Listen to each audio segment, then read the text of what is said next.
Creepypastas have been getting a bad rap recently because of poorly written stories like Jeff the Killer, Slender Man, and so on, and the popular ones are usually poorly written, with some exceptions.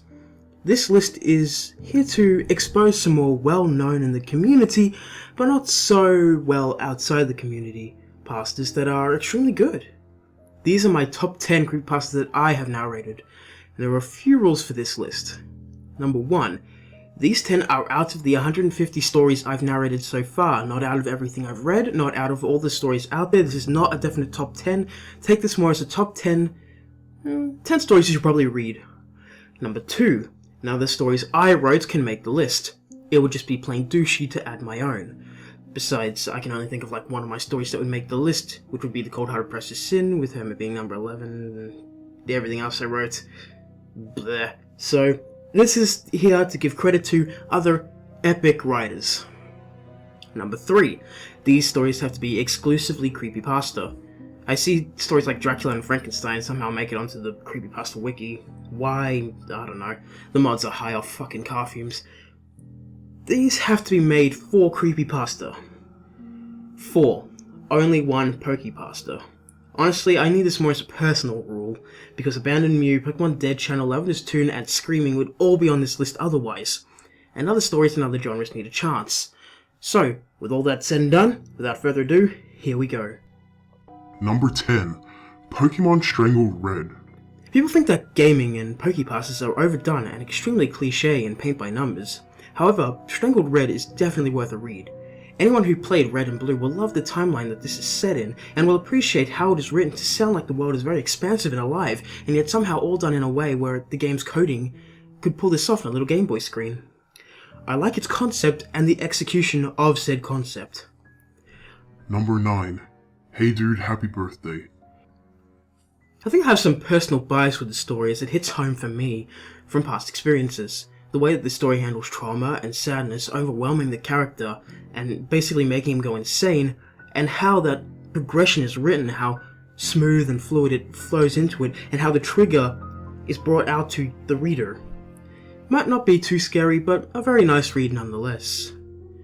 Number 8. Return to Earth. An interesting Doomsday pasta that is again a very nice read.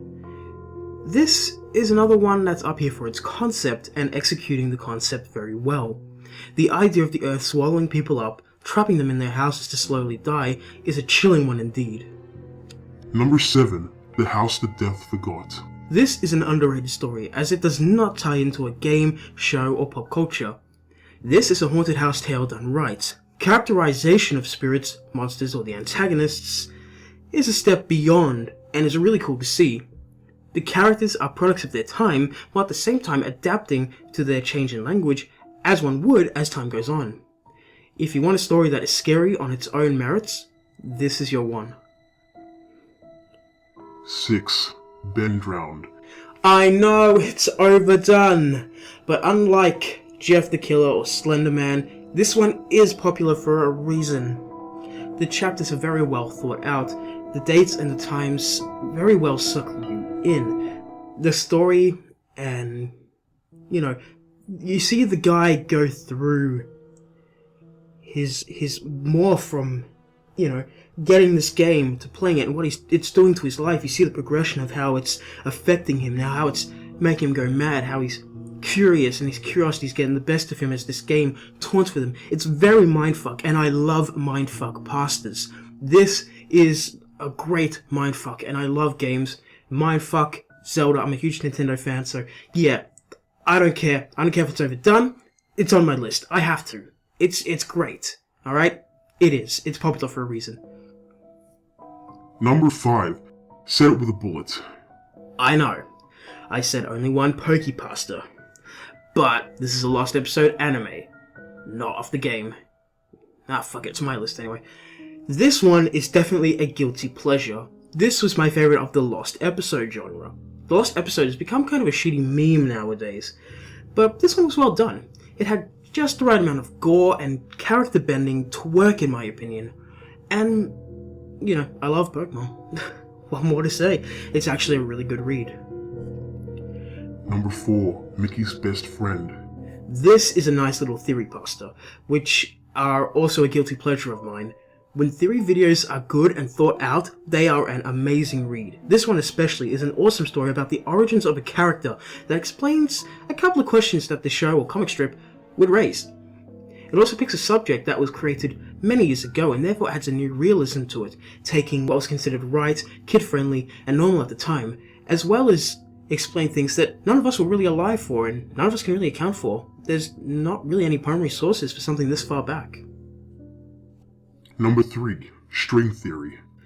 This is a very interesting look on life and free will, what we control and what is predetermined. The story itself is well written, of course, and an engrossing read or listen. Definitely check it out for some good mindfuckery. Number 2. Zorax. The ending of this story is fucking amazing. This is the definition of an amazing twist ending. Usually either I can predict them or I think they're bollocks, but this one is just... You know what? I'm not saying anything else on it. I cannot spoil this story for you. I don't want to spoil the beginning, the middle, the end. Go read it or listen to my narration. Do not spoil this story for yourself.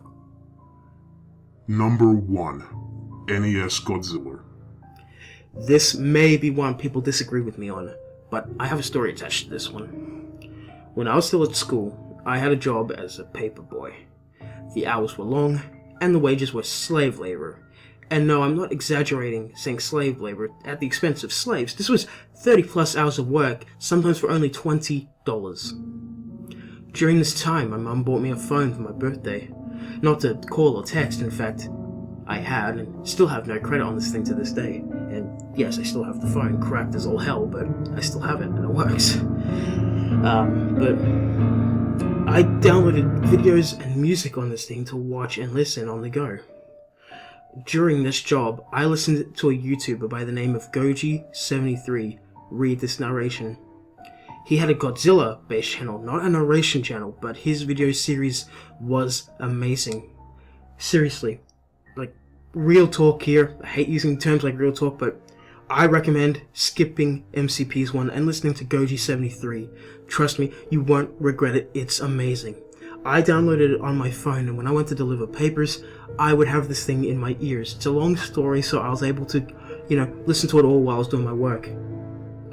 And I was in my own world, listening to this amazingly written story, told very well. The pictures included are so awesome to just look at and scroll through, even if you don't want to read it. Just look at the pictures. They're so amazingly done with the 8-bit graphics and everything. The story is well written, well paced, it's vivid, it flows well. Some parts are cliche, yes, but if you're anything like me, you will forgive it instantly for what it takes. It takes those cliches and what it does with them, how it uses them to their advantage instead of just being the cliche.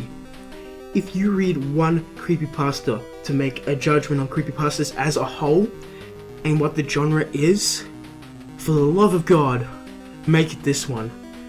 And if you don't want to make it this one, make it one of the others on the list. But NES Godzilla is my number 1. So, what do you think? Got one you love that didn't make the list? Add it as a comment so other people can go see it and read it. Share some actually awesome stories. Share underrated stories. Just share your own. Just put things down for people to read that aren't the most generic, done over and over again creepypastas that are done to death. Just put something else out there that people can read and enjoy. This genre is not dying. It's just whitewashed with shit. Anyway, I hope you enjoyed my list. Thank you so much, and I will see you next time.